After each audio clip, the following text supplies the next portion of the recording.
naman papunta kami doon sa bukid. Titingnan namin yung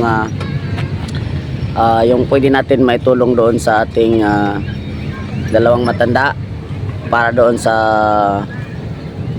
kung ano man ang maitulong ng ating kaibigan sa social media, no? So let's go.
Babaw pa?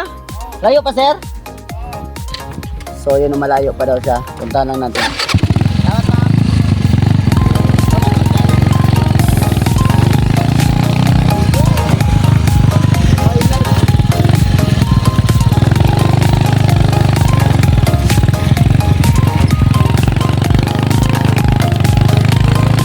So yun, no, nandito na kami sa target namin na area.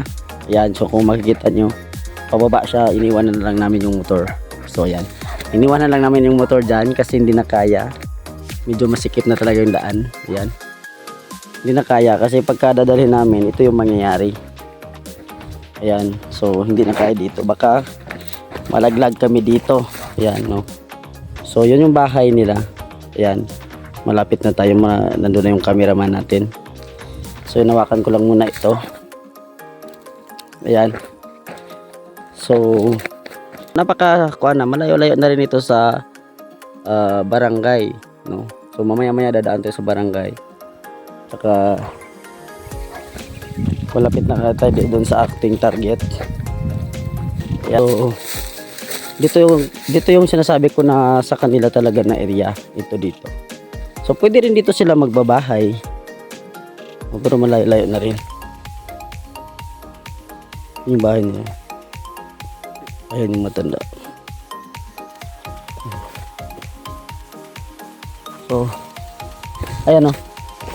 Nandito tayo, titingnan mo. So yan yung area nila dyan. So dito, ito yung daanan natin. Kung dila pa natin yung motor natin, baka hindi natin makabalik. Okay. So ayan, let's go. Ayan. So, malapit na tayo sa kanila. Sana mari sila may pagkain sa atin. Tayo namin ipagkain. Kasi gutom na kami. Yun yung sinasabi ko nila.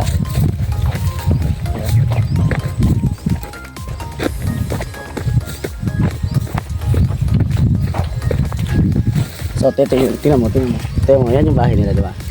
So yan. So pagkita ko ng malapitan. Yan yung bahay nila.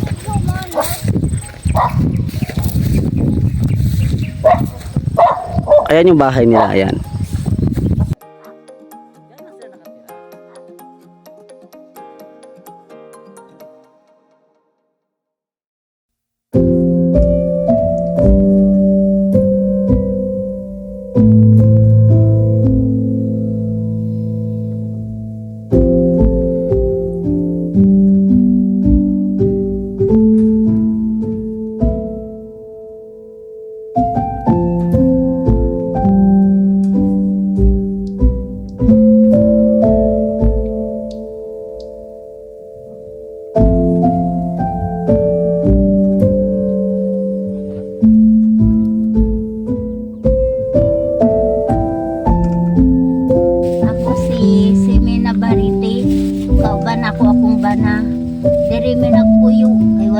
balay.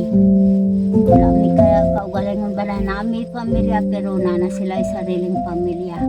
Nanginabuhi mi manguding lang para lang mi makataon. So yun no, ito yung bahay nung nakaraan na dinaanan namin. Pumunta kami dito. So sila yung sinasabi ko na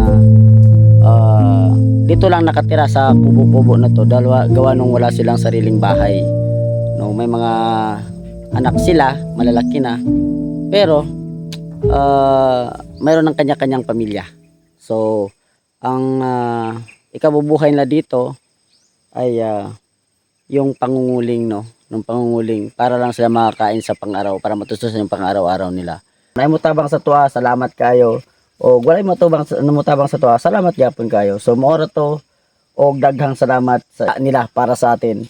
So malaking bagay yun para sa atin, no. So yun ang kinaganda natin pagka nandito tayo sa kanilang lugar. Kahit na isusubo pa lang nila, ibibigay nila sa atin. So yun ang kinaganda sa ganitong na nasa or rural area, no.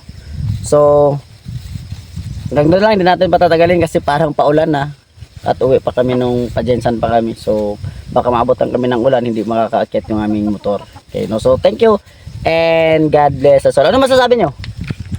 Sir, salamat sa inyong pagduaw namo dire.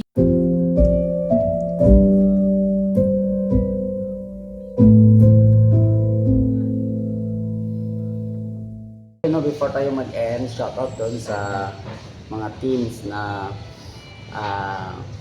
magiging bahagi ng project natin na ito, no. So shoutout sa Team Hatak, no, sa founder nila si Jobas Vlog, sa mga admins, no. Shoutout sa ating kaibigan na kay Mama Winnie Briones. So shoutout sa iyo, ma'am. Shoutout din sa team niya, sa team Tulungan. Shoutout din sa team Family is One, sa mga teams na gustong makibahagi sa project na ito. So shoutout sa lahat. So yun lang at maraming salamat. God bless us all.